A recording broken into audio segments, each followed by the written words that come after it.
Welcome back to another episode of TVGP's Critical Misses. I'm your host, Boston, and joining me as always is Moonpier. Hello. We're here to talk about, what year did this come out? 2014's Top 5, starring Chris Rock and Rosario Dawson, which pretty much the combo of those two is me saying, yeah, I'll probably watch that. Sure. Why not? Take that.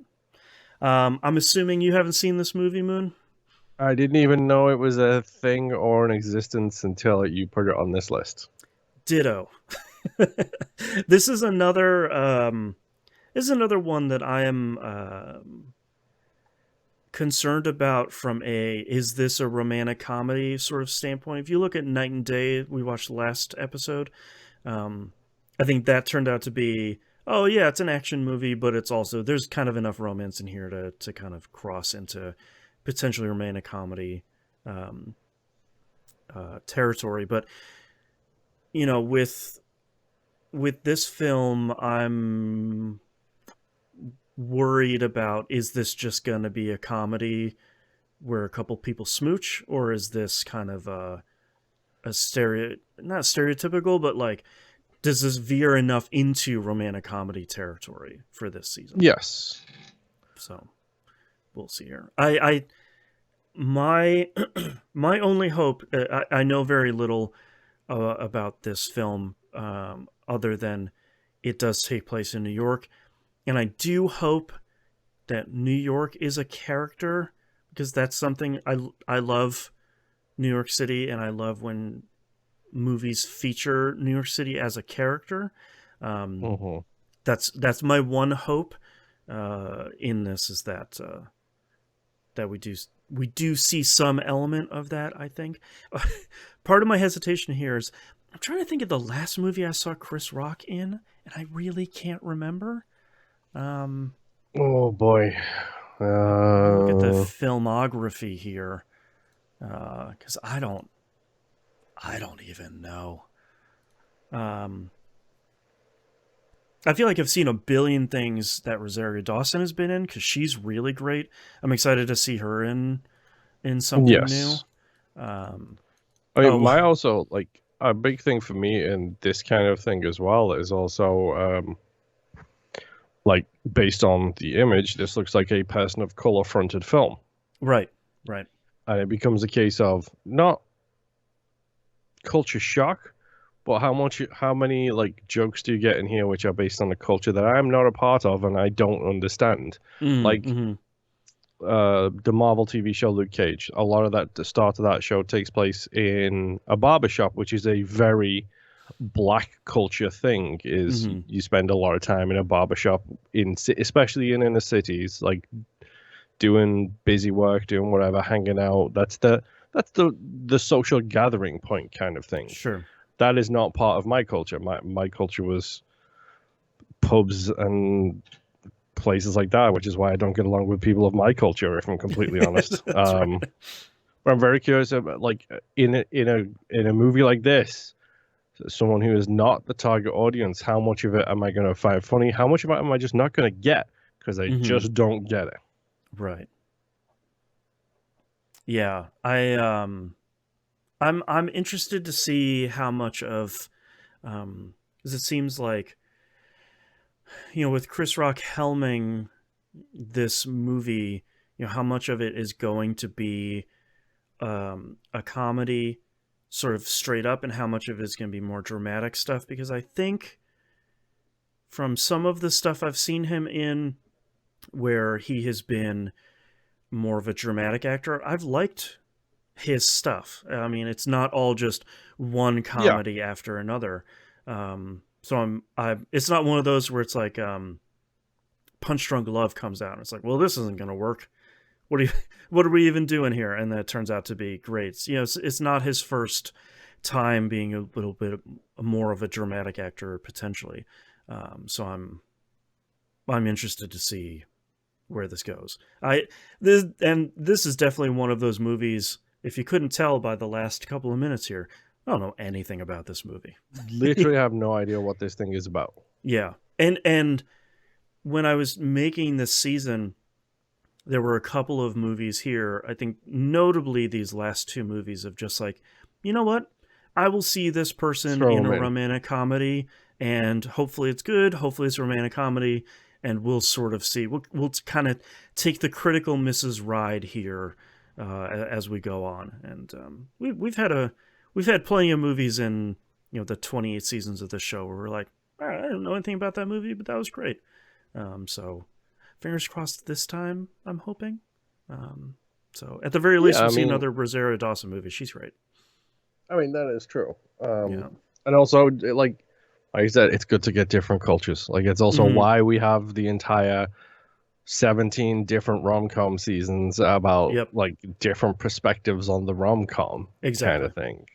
Like we have that for a reason. Yeah, I don't want the two white people fall in love in a Hallmark movie season after season after season. That's just I mean, literally, that's Hallmark. right. Exactly. We have another Hallmark Christmas movie season for that. So, Mm-hmm. um, all right. Any additional thoughts here before we jump right in? Not off the top of my head. I'm very curious to see how it goes. Curious to see what it is. There seems to be Yep. prison bars in one of these scenes, one of these poster things. So I'm Yeah. Who curious. who even knows with romantic comedies? I feel like there has to be some big proclamation of love, and it's like, take him downtown. You can't do this in Times Square. And it's like, okay, sure, fair enough. Hopefully that's not a Yep. line from the movie. I haven't seen it. So, anyways, all right. On that note, let's go watch the film. Sounds like a plan.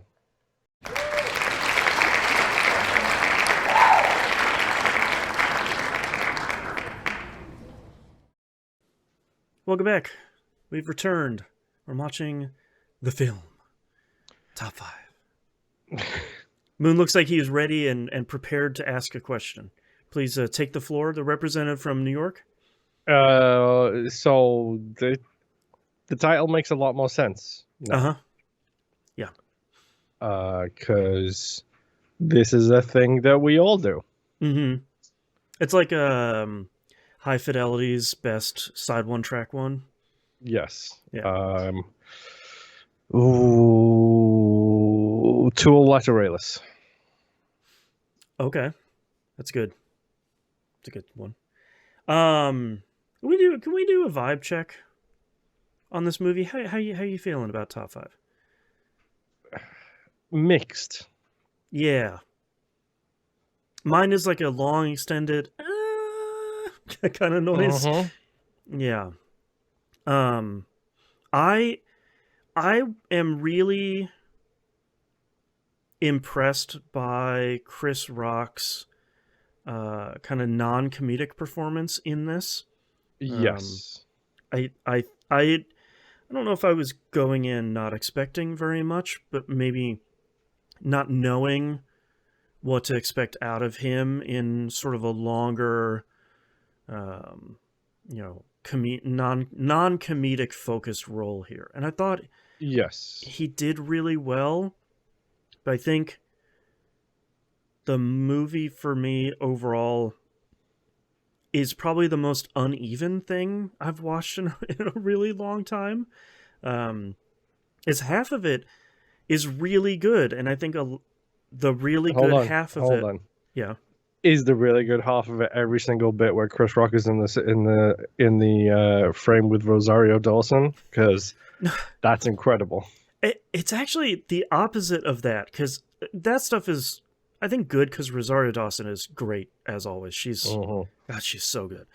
But the clearly improv stuff, where it's Chris Rock and about 15 of the world's best English The speaking comedians in a room just riffing. who's who of black comedy? Yes. Yeah. And it's just like scene after scene of like, hey man, we're sitting here making jokes and so, 2 or 3 people are filming it. There you Uh-huh. go. And it's just those scenes are, I guess, not surprisingly really great because everybody is really good. Yes. And it I think that stuff feels really great, and I think there's a lot of the rest of the movie. Chris Rock wrote and directed this, Uh-huh. and I think For me, some of the stuff that's just him and Rosario Dawson falls a little bit flat. I I think the budding romance between the two of them feels really good. And I think Yes. There that is a feels genuine slow burn of chemistry between the two of them, yeah, I feel. yeah. And like if anybody is a sucker for enemies to lovers, it's definitely me. So like The anime JRPG fan, I never would have figured that, I know. And also like the power of friendship, it's weird. Um but like I like the kind of that, like you said, like the slow burn of them through the entire movie. It felt good, and I think it felt like it it was interesting to watch her character kind of peel back the layers on Chris Rock's character throughout the movies, in sort of not against his will, but like there was a real hesitancy from his character to do it, and I think it Mhm. wasn't like, oh, you asking me some questions, let's open the entire book. And it's like, no, I'm gonna like painfully peel back one layer Little after bits and another here. pieces. Yeah. Yeah, yeah. um ha- I'm I think I like Gabrielle Union a lot. I think she's really great. I like how she really leans into the role here as the like reality TV show fiance Yes. in this. I do like the It's fact that it keeps cutting to Bravo footage in the corner, which is is as a just person who's a fan of a lot of Bravo shows, that uh-huh. got me real good. Um, it's her delivery at the end of like "I need you to pick Oh, I me" don't was have a talent is oh, it's one so of good. it's so heartbreaking. Because up until that point, I was like, I'm not sure. I hated her so much. Yeah. So much until that scene. Oh I'm like, man. I hate you less, but now you're just pathetic. Yeah, but like I get it. Like I get why you are the way you are. Like it's really I was pretty impressed by that. I actually really liked, this is maybe one of the few roles I've liked Kevin Hart in, Chris Rock's character's agent. Oh, is the agent guy? Yeah. I I don't mind Kevin Hart, but I feel like everything he's in lately has just been that same character. We even saw him in Hobbs and Shaw too. Of like, yep, that's just the dude you hire Kevin Hart for, sure. Um, Yeah. I'm really interested to like so Kevin Hart seems to be on a very big upswing right now, and good for him. Like mhm, genuinely good for him to be on such a huge upswing. yeah, Um, and even when he puts his foot in it, like I don't know if you've seen it, but him doing his interview with Don Cheadle is mm, like this wonderful moment of like he basically makes fun of Don Cheadle's age and then immediately regrets it. mm, And like he owns up to it immediately. He's like, "Yeah, dude, look, I messed up. That's not something I should have done or said." And it's a nice, very humanizing moment for him. yeah, But like, the only thing I've really seen him in is Jumanji, which okay, okay, he is so good in Jumanji as the mm, small complainy guy. right, Unfortunately, that show is stolen by Jack Black in that yeah, movie. right, Um, like he's so good in that, but it's like I haven't seen enough of him mm, to really like get a feel for him mm, because like you said, every time I see a trailer with him, he is this small, he's the Jack Russell of right, right, characters. He's that tiny person with the big attitude and the big mouth, and yep, 90% of the time he's in something with the Rock, so the Rock is just right, making it is there to like back him up kind of thing. yeah. Um, I don't know. I loved him in Jumanji, and I think he's absolutely amazing in this. Hmm. I think also I give a lot of credit to JB Smoove in this as his like bodyguard assistant guy who's Silk. Everybody needs a Silk yeah, in their life, 1,000%. If you don't have a he's Silk, get a Silk. he's like They a need. little too attached to him in a way that's kind of endearing. Uh-huh. Like, But also, he's doing what's really best for him. Like at the end of the right, day, right. um, the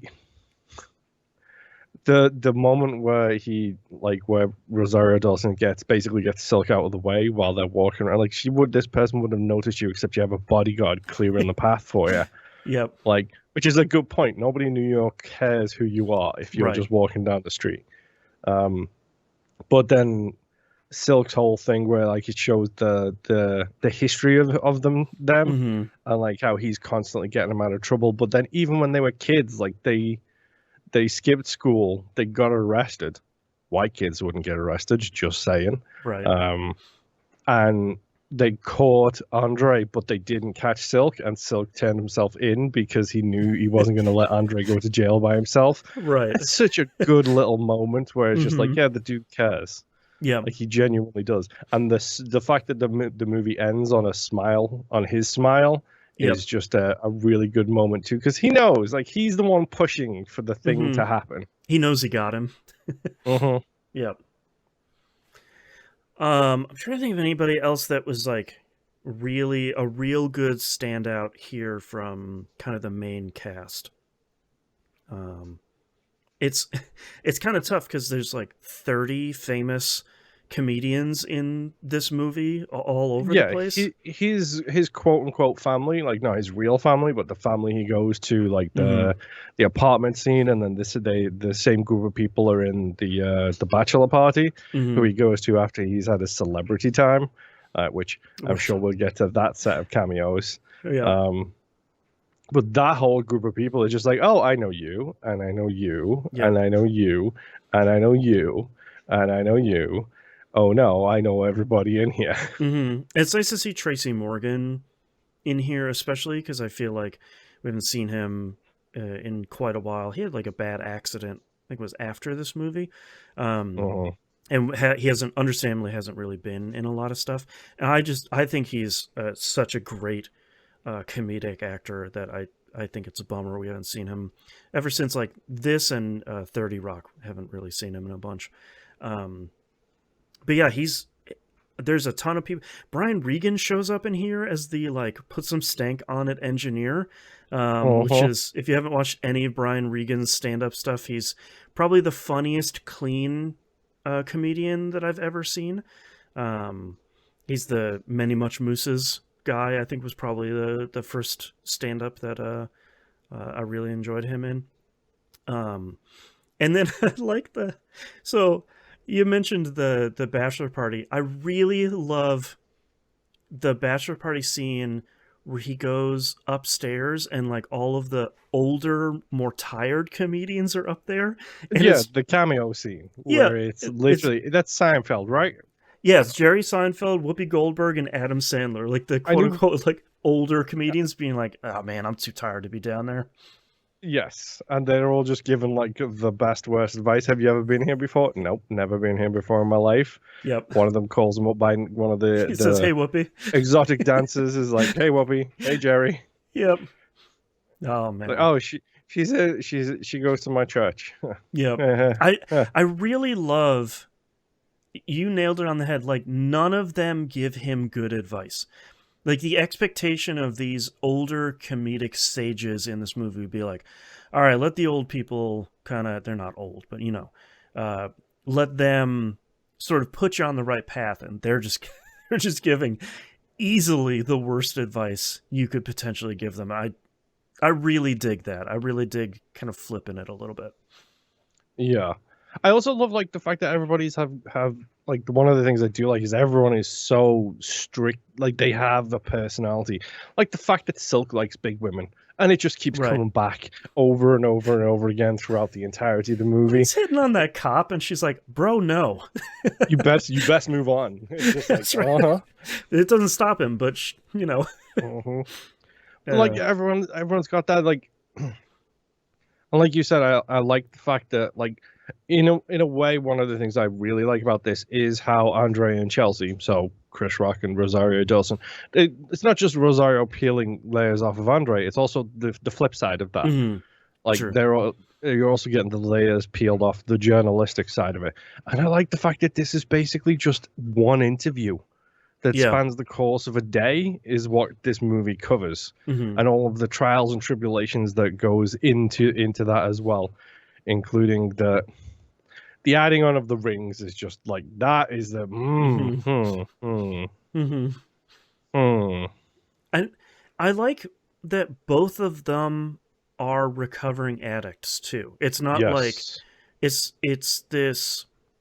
I think the natural inclination for this would be like, well, of course Rosario Dawson's just just doing her job, but she has personal stakes in that. She has a perspective that she shares with him, about the struggles that both of them are going through, and I really appreciate that, because I think that's something we don't typically Yeah, see, and I the go fact ahead. that she just whips out that 4 year chip and it's like, yeah, 4 years, dude. That's Don't right. don't come at me with this stuff. Yeah, don't try and be like a martyr about it. Like, everybody's got their own struggles.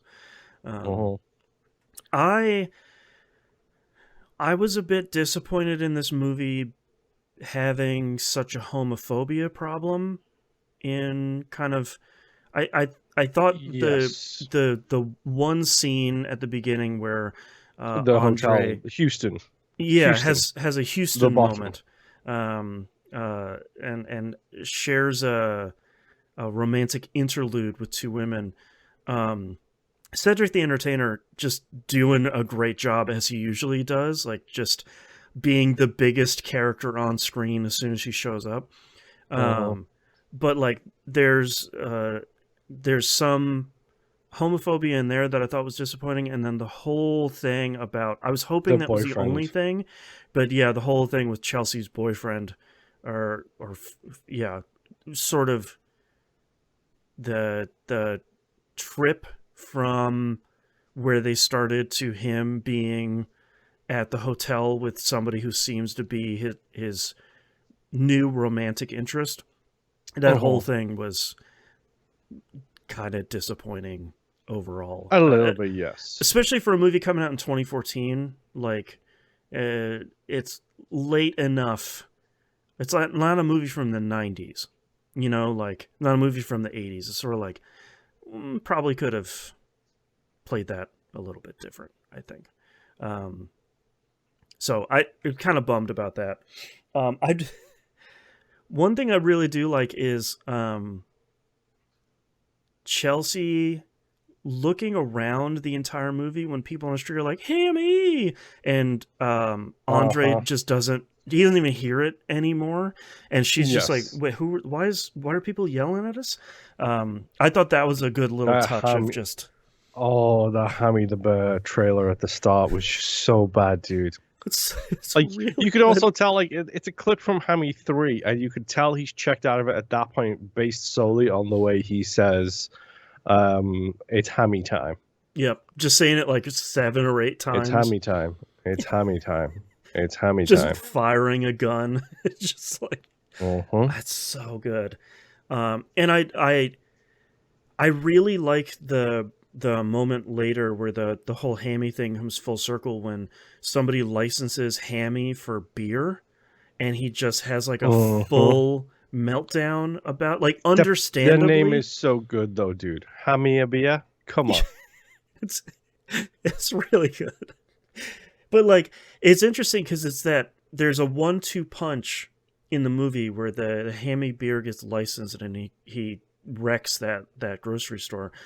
And then at the very end, his fiance with the bachelor party gift bags, which he's like not crazy about in the first place, has alcohol in it. And his line of like, somebody wasn't thinking about me.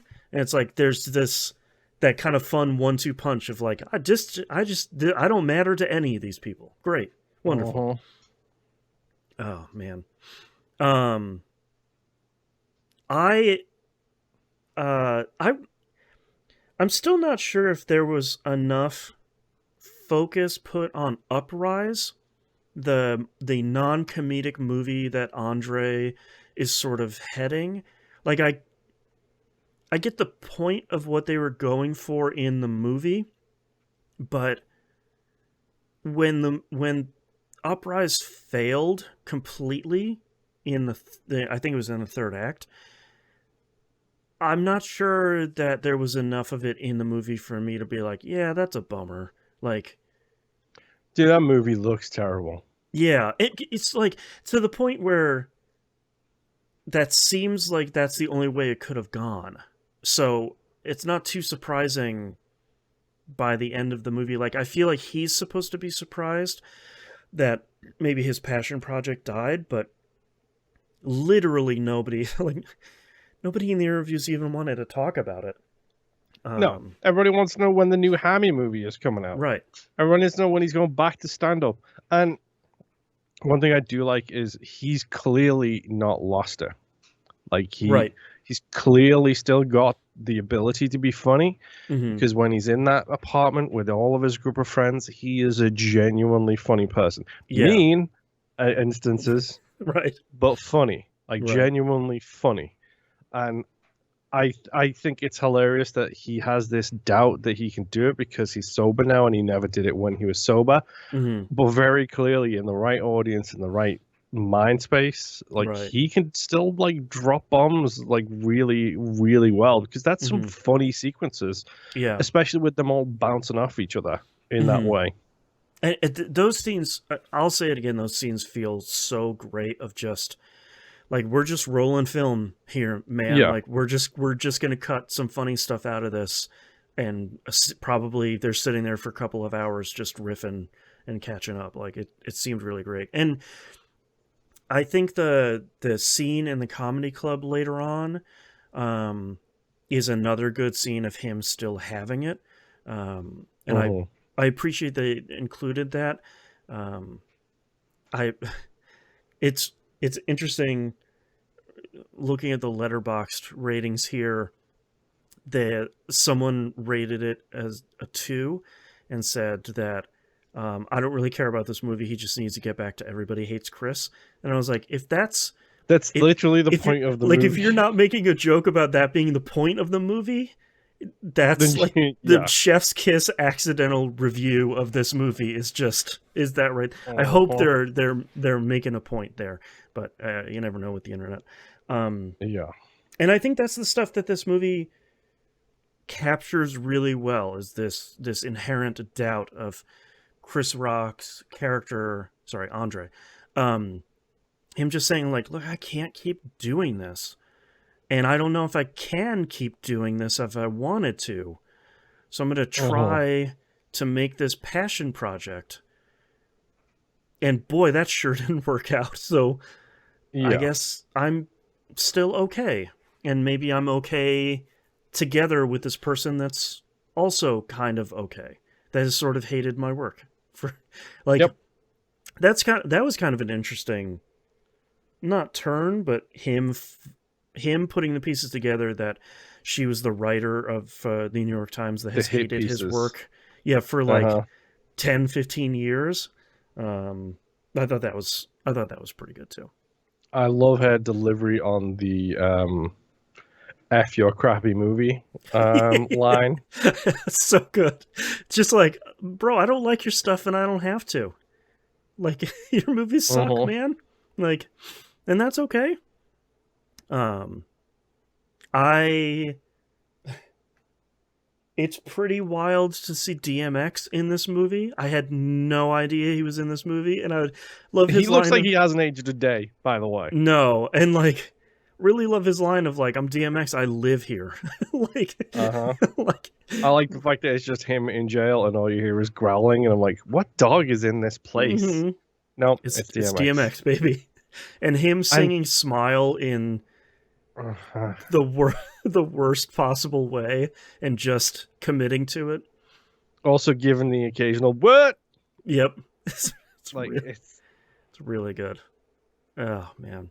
uh, Um, Gosh, I'm trying to think of what else. I feel like we hit the majority of the high points here. This is kind of a tough movie because I think I like a lot of it, and I like the chemistry between Chris Rock and Rosario Dawson. I really wasn't expecting it to be as good as it was, especially going into the beginning of the movie.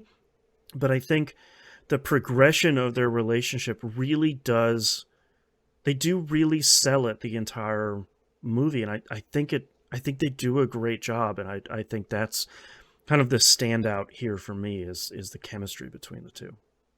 Yeah. Yeah. I think it builds really, really naturally. Mm-hmm. Like, which I'm really appreciative of. Like, I think it's such a good job of that slow build. Mm-hmm. Yeah.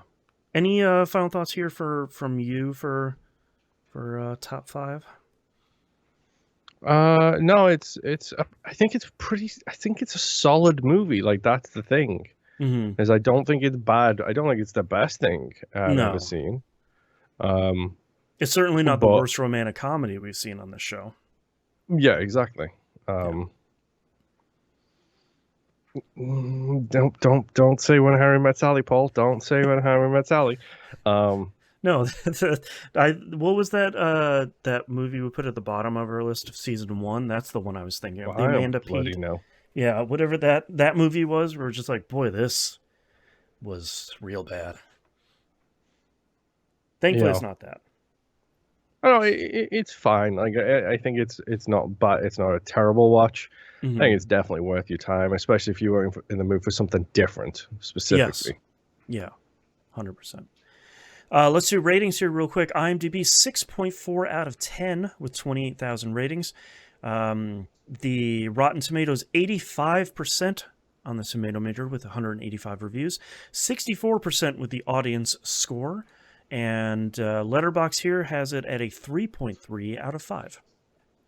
So not bad. I'm probably at like that 2.5 to 3 rating here. Like I think it's pretty solid. I think you should watch it. I wish it wasn't as homophobic as it is. I think that knocks down a bunch of score for me.